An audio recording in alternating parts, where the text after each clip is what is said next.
राक्षस राज का महल इतना बड़ा है, किस तरफ जाने से राजा हिडिंब मिल पाएंगे, यही समझ नहीं आ रहा।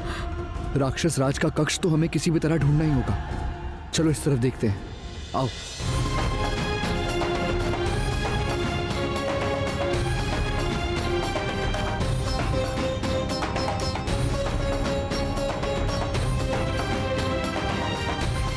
खाना लाओ जल्दी, वरना राक्षस राजा नाराज हो जाएंगे। राजकुमारी को हमारे ऐसे पकवान नहीं भा रहे हैं, इसीलिए महाराज ने आदेश दिया है कि पुलाव, मछली की सब्जी और खीर ये सब ले जाना है।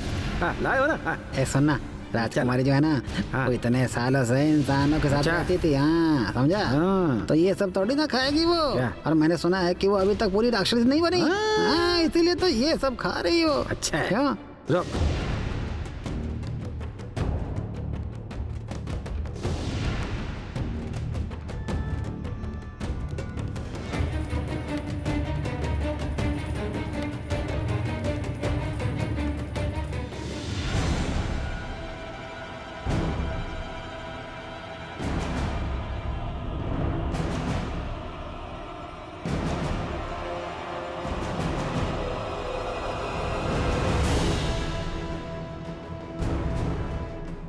आप चाहे जो भी कहिए, मैं न जाने क्यों उस तारासुर पर विश्वास नहीं कर सकती।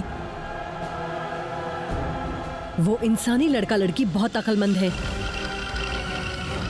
कितने भी अक्लमंद और शक्तिशाली क्यों ना हो, तारासुर को पराजित करने की शक्ति किसी में भी नहीं है। तो निश्चिंत रह बेटी। किसी में भी नहीं? आप में भी नहीं? आप नहीं पराजित कर सकते उसे? नहीं, सिर्फ एक ही तरीके से तारासुर को पत्थर बनाया जा सकता है, लेकिन वो भी मैं नहीं कर सकता हूँ। मतलब कोई तो तरीका है उस तारासुर को पराजित करने का, लेकिन वो तरीका क्या है? आपको तारासुर को पत्थर बनाने का तरीका पता है, लेकिन आप नहीं कर सकते, ये कहना चाहते हैं आप? बहुत मुश्किल उपाय है। चल अब खाना खा ले। ये देख, ये तेरा पुलाव, सब्जी सब आ गया है। चल चल खा ले। मैं खाऊंगी, पर उससे पहले आप मुझे बताइए वो तरीका क्या है? वो तरीका आप क्यों नहीं कर सकते? मुझे जानने की बहुत इच्छा है पिताजी, जरा बताइए। जब सुनेगी ना तब समझ पाएगी कि क्यों मेरे लिए वो असंभव है। तारासुर को पत्थर बनाने के लिए ऐसा एक समय चुनना पड़ेगा जो ना तो दिन हो और ना ही रात हो। सिर्फ इतना ही नहीं, ऐसी एक चीज होनी चाहिए जो ना ही गीली हो, ना ही सूखी हो, ना ही मिट्टी हो, ना ही लकड़ी हो, ना ही कोई धातु हो और ना ही पत्थर हो, और ना ही तरल पदार्थ हो और ना ही कड़क हो। ऐसी कोई चीज तारासुर पर हमला करने में इस्तेमाल होगी ना, तो वो 7 दिनों के लिए पत्थर बन जाएगा।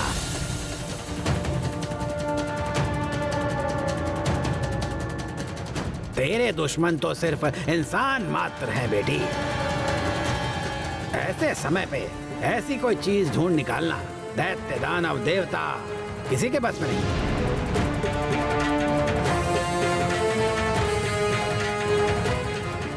इसलिए तो निश्चिंत रहे मणिमल्लिका, सूर्य ग्रहण के समय भी हमारा ये राक्षस राज्य सुरक्षित रहेगा।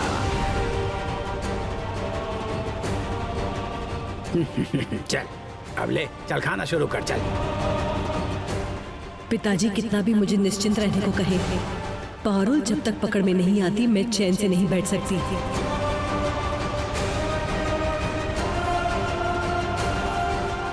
दिन भी ना हो, रात भी ना हो, ऐसा कोई वक्त होता है क्या? फिर राक्षस राजा ने जो कहा है वैसा कुछ हम कहाँ से ढूंढ निकालेंगे?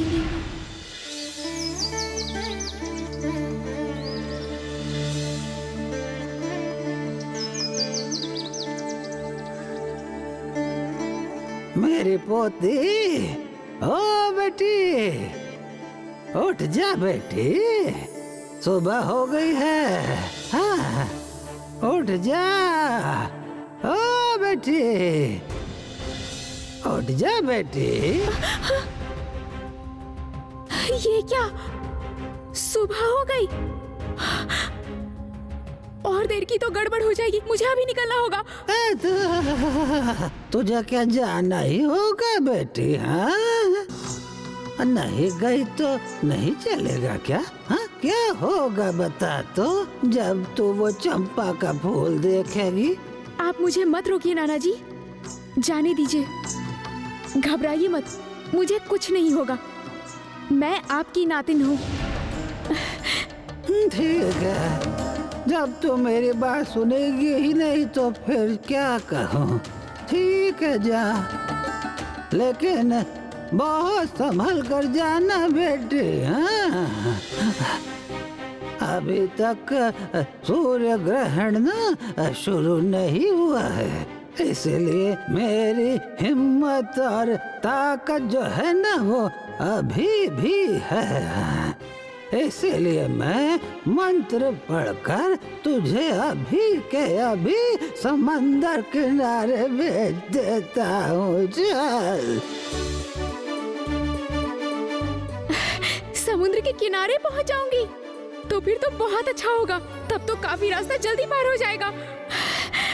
उसके बाद समंदर के किनारे से तू सीधा सीधा दक्षिण की ओर निकल जाना बेटी। वहाँ पहुँचकर देखेगी कि एक विशाल चीड़ के पेड़ का इलाका है। हाँ, उस विशाल जंगल में सबसे बड़ा, सबसे चौड़ा, सबसे लंबा जो पेड़ होगा ना, उस पेड़ की पूर्वी तरफ से शुरू होता है भूल भुलैया में जाने का रास्ता। इतनी सारी बातें याद तो रहेंगी ना तुझे? याद रहेगा नाना जी, इसमें क्या है?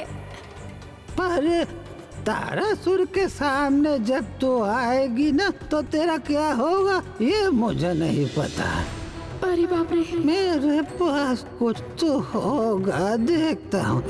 ये ले, ये है वही जादुई छड़ी, तुझे याद तो है ना बेटी? याद है नाना जी, सब याद है, आप और फिक्र मत करिए। तो फिर जल्दी लौट के आना। हाँ? हमें इसके बाद नीलकुंभ में भी जाना है। नीलकुंभ? ये कहाँ पर है? सूर्य ग्रहण के बाद नील कुंभ में डुबकी लगाने से ना वो राक्षसों की खोई हुई शक्ति वापस लौट आती है बेटा। तुझे भी तो वहाँ जाकर डुबकी लगानी होगी। हाँ।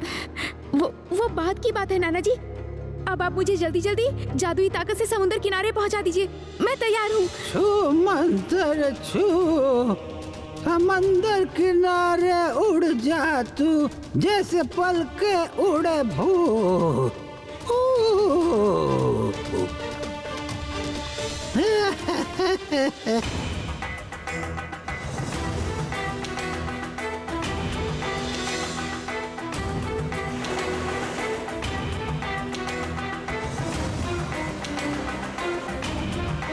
ये है वो समंदर, अब यहाँ से दक्षिण की ओर चलते रहना है।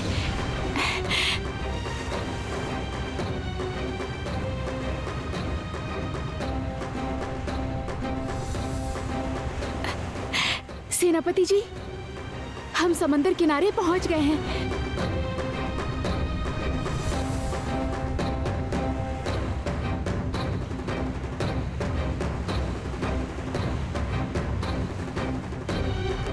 मुझे लगता है सेनापति जी, अभी आपका आकार छोटा ही रहे तो अच्छा है। दोनों अगर बड़े आकार के होंगे तो तारासुर की नजरों से बचना मुश्किल होगा। यही ठीक रहेगा पारुल, लेकिन तुम बहुत सावधानी से जाना और कोई भी मुसीबत आए तो मुझे आवाज देना। बिल्कुल सेनापति जी।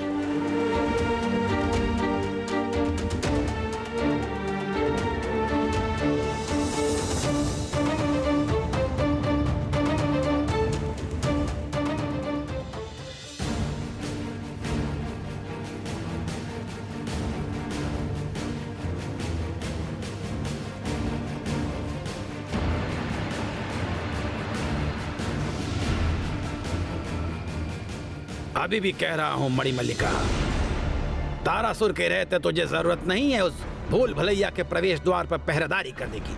आप मुझे मत रोकिए, मेरा मन नहीं मान रहा है पिताजी, जाने दीजिए मुझे। तो खामखा इतनी तकलीफ उठा रही है। पूरा दिन उस भूल भुलैया के द्वार पर पहरेदारी करने का कोई मतलब ही नहीं बनता बेटी। तू आराम करती तो तेरे लिए सही होता। आप मुझे रोकिए मत पिताजी, वो पारुल और उसका साथी राघव कुछ भी कर सकते हैं। उन दोनों को मैं इतनी आसानी से नहीं छोड़ सकती। जाने दीजिए मुझे, जाने दीजिए।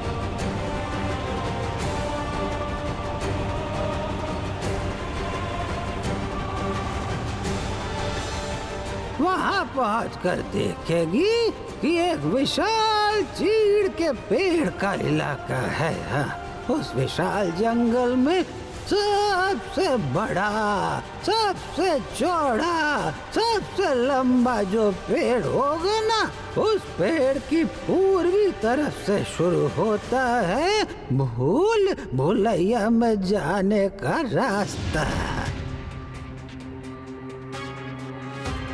उस चीर के जंगल में पहुंचकर सबसे बड़े पेड़ को ढूंढना होगा मुझे, जल्दी से।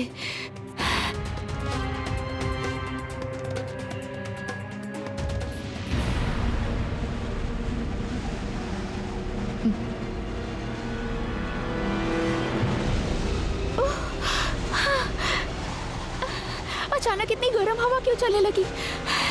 ऐसा लग रहा है जैसे हवा आग की लपटों की तरह मेरी ओर आ रही है।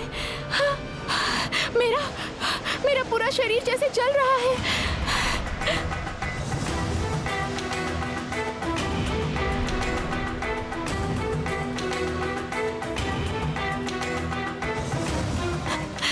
नहीं, जल्द से जल्द इस गर्म हवा से निकलना होगा मुझे, जल्दी से।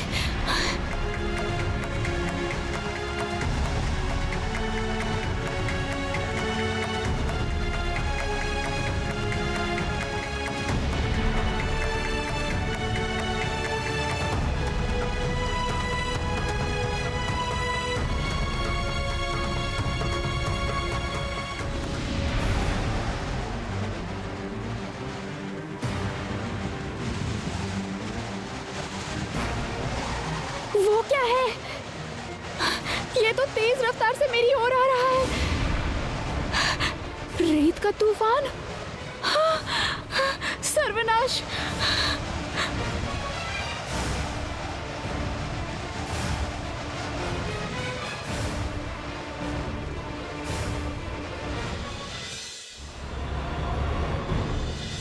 हे विधाता, आपके सबसे बड़े यज्ञ पुनर्जीवित यज्ञ के समय मैं उपस्थित था। मैं राक्षसों का राजा हिडिंब मल्लव अपनी इच्छा शक्ति से उस अपराजित अडिग, जिसे कोई न मार सके, उस भयानक राक्षस तारासुर की सृष्टि करना चाहता हूँ। आप मुझे आशीर्वाद दीजिए।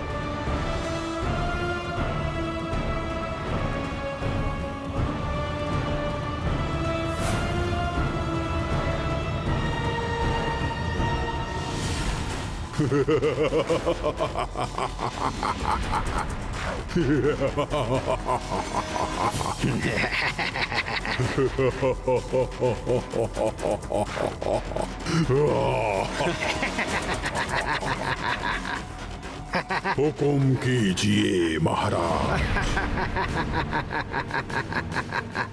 तुम्हारा स्वागत है तारासुर। सूर्य ग्रहण शुरू होने में ज्यादा समय नहीं बचा। अभी से राक्षसपुरी और राक्षसों के राज्य का पूरा जिम्मा तुम्हारे ऊपर है।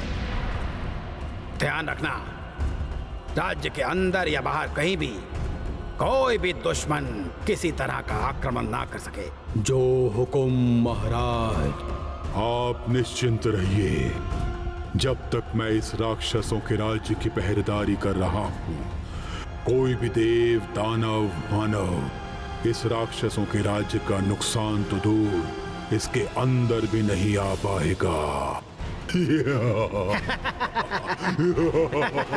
अब मुझे कोई चिंता नहीं। राक्षस राज्य अब पूरी तरह सुरक्षित है।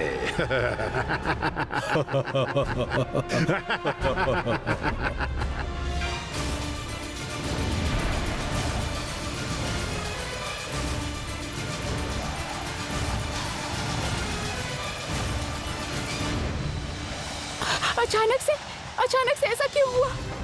थोड़ी देर पहले तो सब कुछ ठीक था, अब अचानक से ऐसे सब कुछ बदल क्यों गया?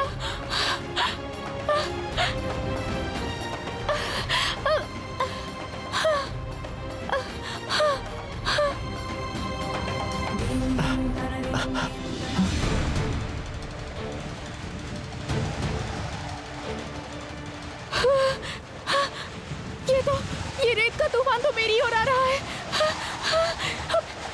क्या करूं? क्या करूं?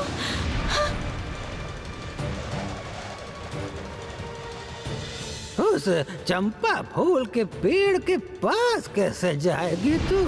वहाँ पर तो हर कदम पर चुनौतियाँ बिछी हुई हैं बेटी। हाँ, उन सारी चुनौतियों को पार करके वहाँ पहुँचना तो नामुमकिन है बेटी, नामुमकिन।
तोड़ दो ये सब, अब इसकी कोई जरूरत नहीं है।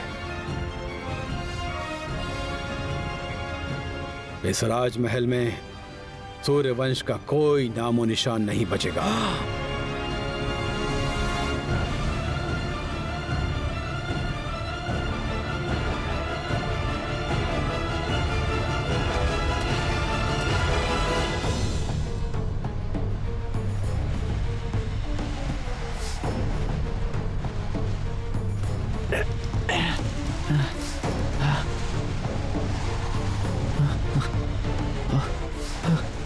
क्या हुआ अचानक से?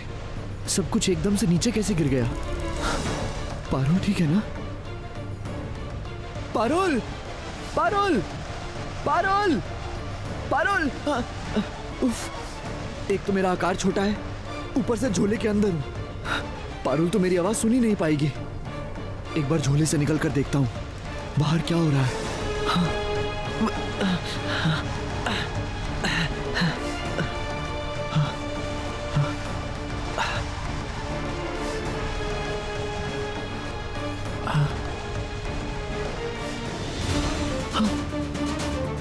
ये क्या क्या हुआ पारुल को?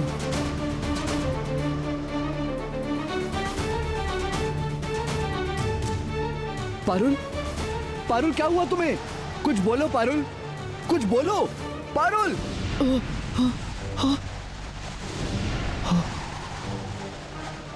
ये क्या? इस आंधी की धूल अग्नि की तरह गर्म क्यों है? सारा शरीर जैसे आग में झुलस रहा है। इसका मतलब पारुल इसी वजह से कहीं बेहोश तो नहीं हो गई? पारुल, आंखें खोलो, आंखें खोलो पारुल, आंखें खोलो। नहीं, ऐसे नहीं चलेगा।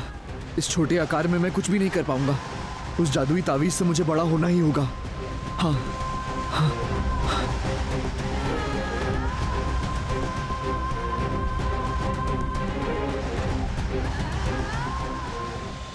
राजकुमारी मणि मल्लिका की जय। जय। सब ठीक तो है ना? किसी को कुछ संदेहजनक दिखा तो नहीं ना?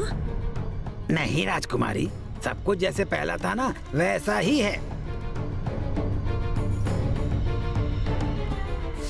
इस बार तू आ पारुल, देखती हूँ तू मेरी नजरों से कैसे बचकर निकलती है।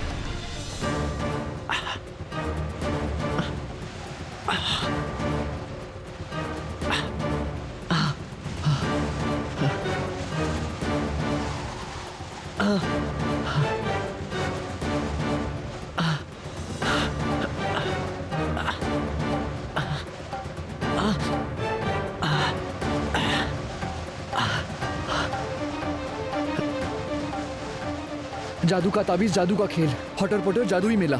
जैसा पहले था वैसा रूप झट से हो जाए झुपुर झुप।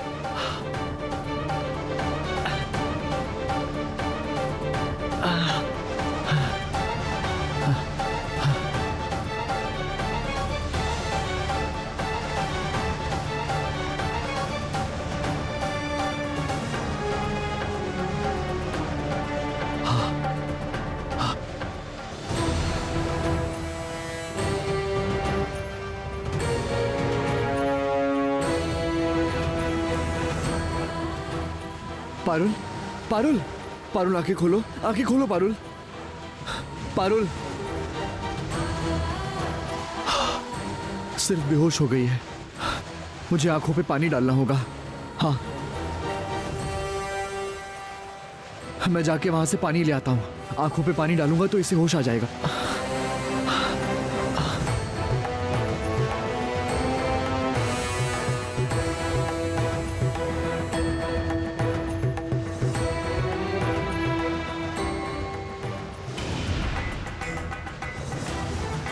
ये क्या, सारा पानी तोड़ गया। हवाएं और गर्म होती जा रही हैं। उफ, क्या करूं मैं अब?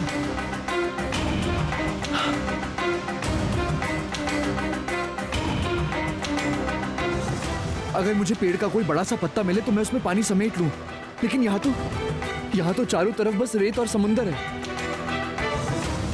कहाँ मिलेगा मुझे ऐसा बड़ा सा पत्ता? तो फिर अब क्या उपाय है? पारुल को होश में कैसे लाऊंगा?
नहीं, ऐसे नहीं होगा। मुझे पारुल को उठा के यहाँ लाना पड़ेगा, तो फिर उस पर पानी डालने में आसानी होगी। हाँ,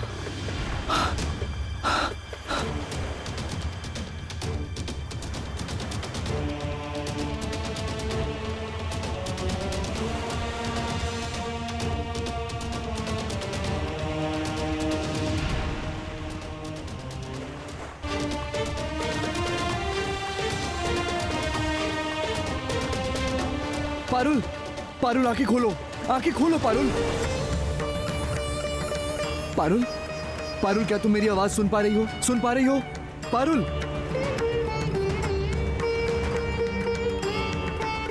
पारुल।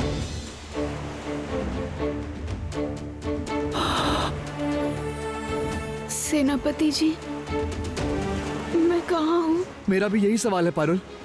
ऐसा क्या हो गया कि तुम बेहोश होके गिर गई?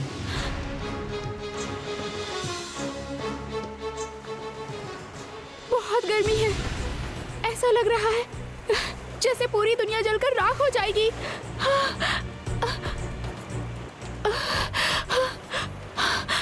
याद आया, इस गर्म हवा के चलते मैं चक्कर खाकर गिर गई। उसके बाद मतलब मैंने ठीक ही समझा था, इतनी तेज गर्मी की वजह से तुम बेहोश हो गई थी। सेनापति जी, हमें ये जगह भी छोड़नी होगी, वरना गर्मी से जलकर हम दोनों राख हो जाएंगे। चलिए चलिए।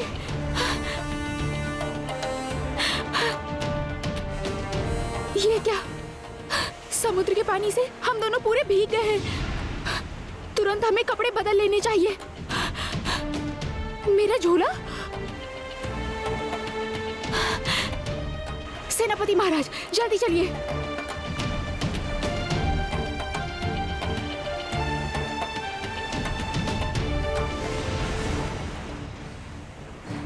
नाना जी ने ये जादुई छड़ी दी है, बहुत काम की है, जो बोलो वही करती है। जादुई छड़ी, जादू दिखाओ, गीले कपड़े बदल जाओ।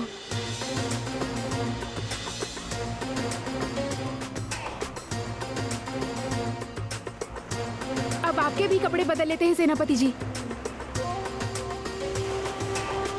चमत्कार दिखा छड़ी जादुई, कपड़ों की कर दे सफाई।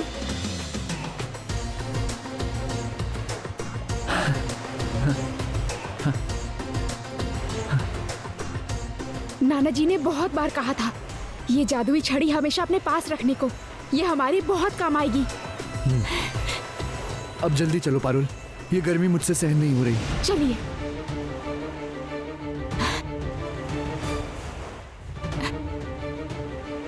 चलो।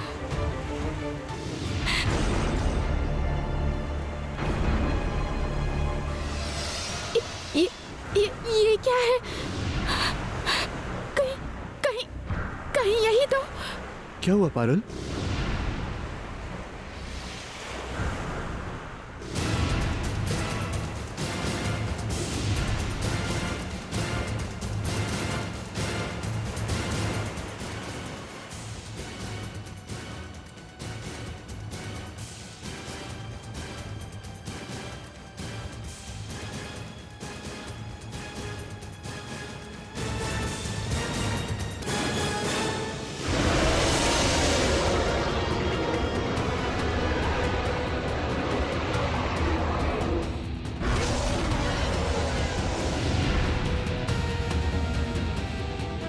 नहीं, डरना नहीं है मुझे।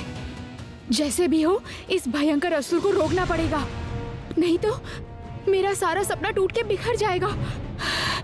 लगता है यही है वो भयानक तारासुर। अब हम क्या करेंगे सेनापति जी? हमें इसे छुटकारा कैसे मिलेगा? नहीं मालूम पारुल, मेरा दिमाग तो काम ही नहीं कर रहा। मेरा दिमाग जैसे सुन पड़ गया है। ऐसे भयानक प्राणी का अस्तित्व भी है, ये बात तो मेरी कल्पना से भी परे है। हम हार नहीं मान सकते सेनापति जी। हार मान ली तो मंजिल नहीं मिलेगी। इस भयंकर प्राणी को हमें काबू में लाना ही पड़ेगा। लेकिन किस तरह से पारुल? राक्षस राज ने जिस उपाय के बारे में कहा था उसे अभी ढूंढ के निकालना बिल्कुल असंभव है।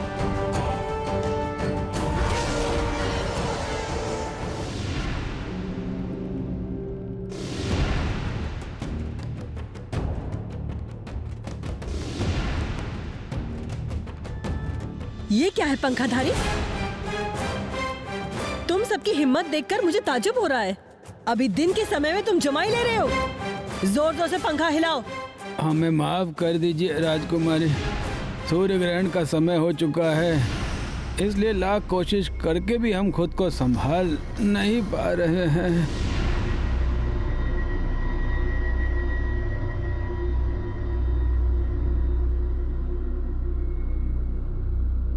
अब पारुल जरूर आएगी। ठीक है, एक बार अच्छे से चारों ओर देख लेती हूँ।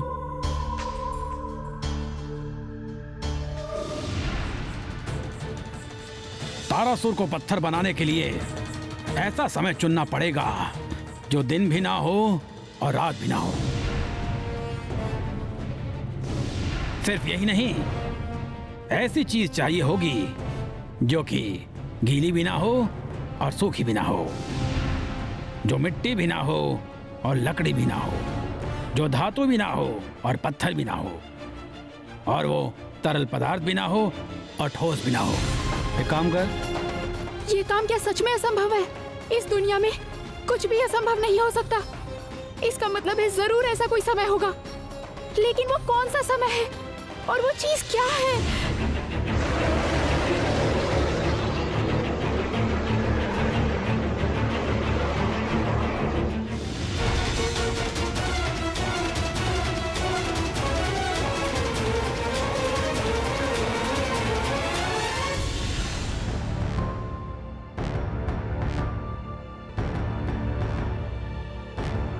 कोई कहीं नहीं दिख रहा है। पारुल और राघव का तो कोई निशान भी नहीं। क्या फिर वो इस रास्ते से नहीं आएंगे? या मेरी आंखों में धूल झोंकने के लिए वो दोनों कोई दूसरा रास्ता चुनेंगे?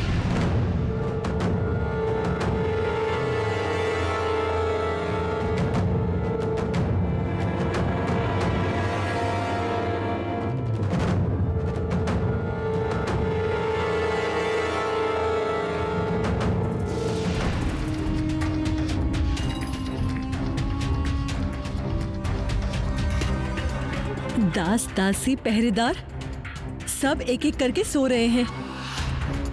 इसका मतलब सूर्य ग्रहण में देर नहीं है। शायद पारुल इस ग्रहण का ही इंतजार कर रही है।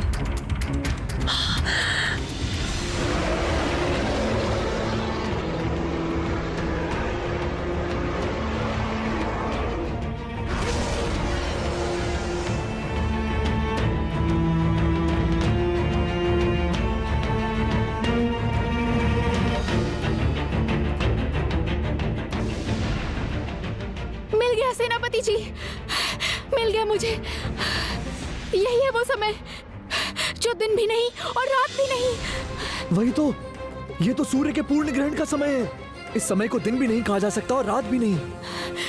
लेकिन वो चीज क्या है जिससे तारासुर का वध कर सके, जो लकड़ी भी नहीं और पत्थर भी नहीं, धातु भी नहीं और तरल भी नहीं और ठोस पदार्थ भी नहीं।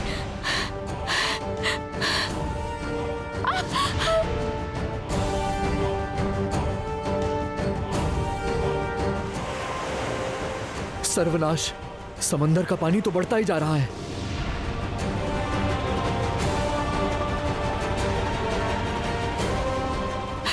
मिल गई, मुझे वो चीज मिल गई सेनापति जी।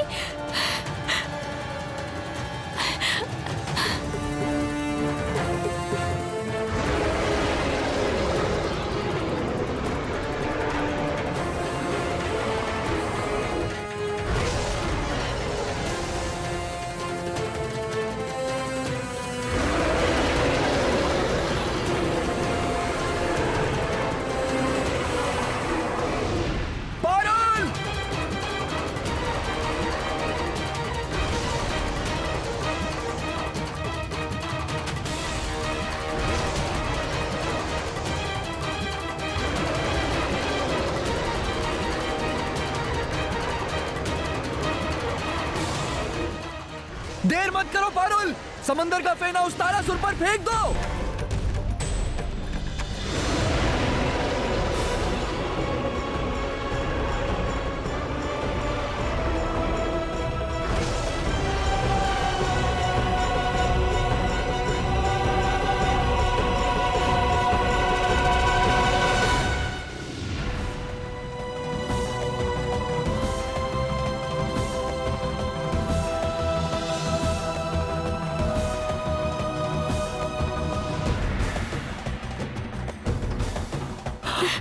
कामयाब हुए, हमने असंभव को संभव कर दिया।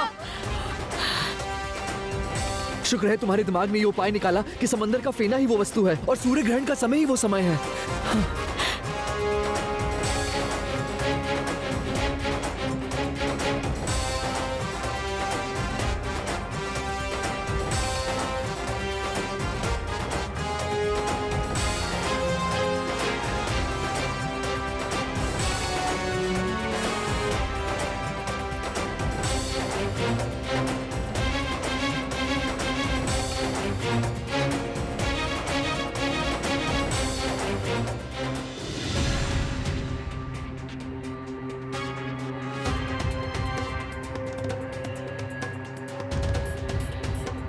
मैं और क्या करती बोलूं? मेरे पास और कोई उपाय नहीं था, इसलिए मुझे तुम्हें पत्थर बनाना ही पड़ा। अब ऐसे ही रहो 7 दिन, तब तक मैं अपने चंपा भाई को बचाकर इस राक्षस राज्य से बहुत दूर चली जाऊंगी।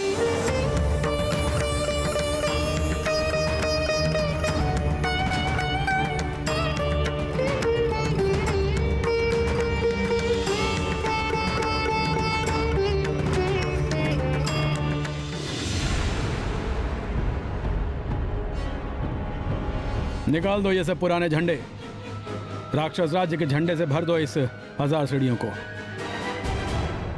जाओ।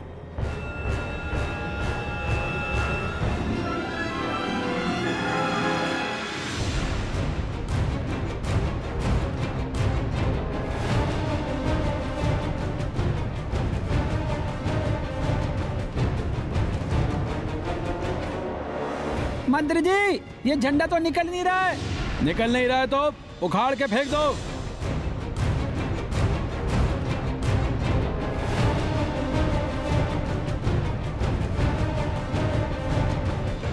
मेरा हृदय कह रहा है हम अवश्य विजयी होंगे सेनापति जी।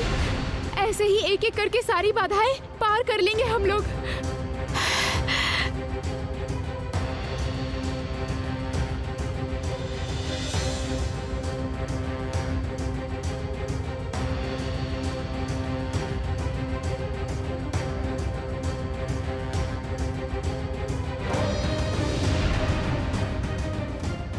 वो दूर में जो चीरवन दिख रहा है, उस चीरवन में जाके सबसे बड़े वृक्ष को हमें ढूंढना पड़ेगा सेनापति जी।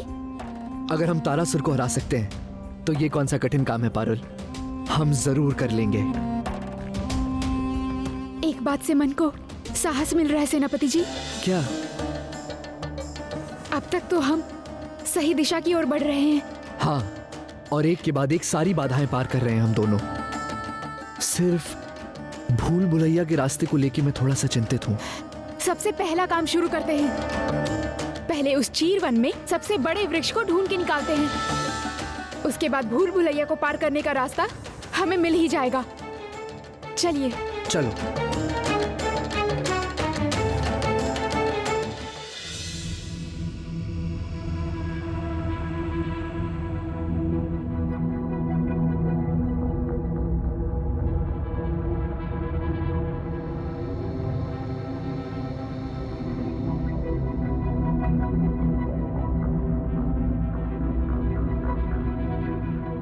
इस चीरवन में तो सारे के सारे वृक्ष इतने बड़े बड़े हैं, किसी भी वृक्ष का ऊपरी भाग नहीं दिख रहा। इसमें से सबसे बड़ा वृक्ष कौन सा है, ये कैसे पता चलेगा हमें? यहाँ नीचे खड़े रह के सबसे बड़ा चीर का वृक्ष ढूंढना हमारे लिए मुमकिन नहीं है पारुल। तो फिर अब क्या तरीका निकालेंगे सेनापति जी? अगर सबसे बड़ा चीर का वृक्ष नहीं मिला तो भूल भुलैया का रास्ता हमें कैसे पता चलेगा? ये काम जितना आसान लगा था उतना आसान नहीं है पारुल। दिन भर खोजने पर भी हम इसका समाधान नहीं ढूंढ पाएंगे।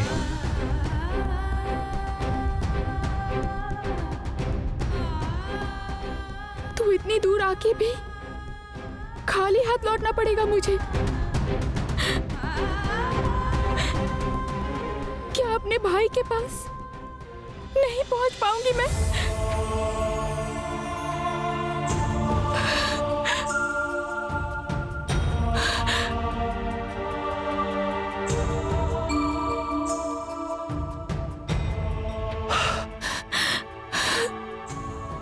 पारुल, पारुल, हिम्मत मत हारो।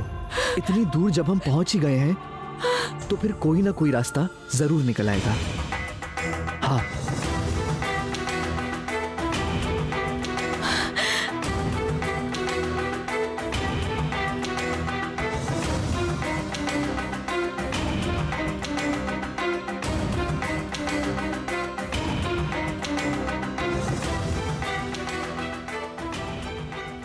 चीर वृक्ष, बहुत सी आस लेके, बहुत सी बाधाएं पार करके तुम्हारे पास आए हम। हमें खाली हाथ मत लौटाओ। यहाँ वन से भूल भुलैया की ओर जाना हमारा लक्ष्य है। राक्षस नाना जी ने कहा था इस चीर वन के सबसे बड़े वृक्ष से पूर्व की ओर चलने से हमें भूल भुलैया का रास्ता मिलेगा।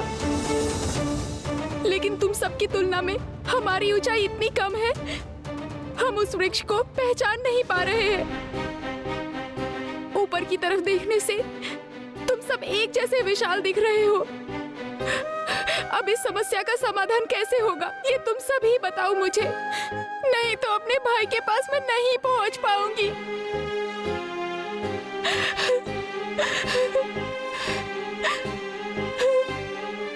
विदेशी लड़की, अपने आंसू पोंछो। बड़ा मतलब सिर्फ ऊंचाई में लंबा होना नहीं होता, बड़ा मतलब उम्र में भी बड़ा होता है। इस वन में जिस वृक्ष का तना तुम्हें सफेद दिखाई देगा वही सबसे प्राचीन वृक्ष है। भूल भुलैया के रास्ते में जाने के लिए उस प्राचीन झाऊ वृक्ष की पूर्व की ओर चलना पड़ेगा तुम दोनों को। चीर वृक्ष, बहुत बहुत धन्यवाद तुम्हारा। तुम्हारा ये उपकार हम इस जीवन में कभी नहीं भूलेंगे। अब हम दोनों अवश्य ढूंढ लेंगे उस भूल भुलैया का रास्ता। सेनापति महाराज चलिए।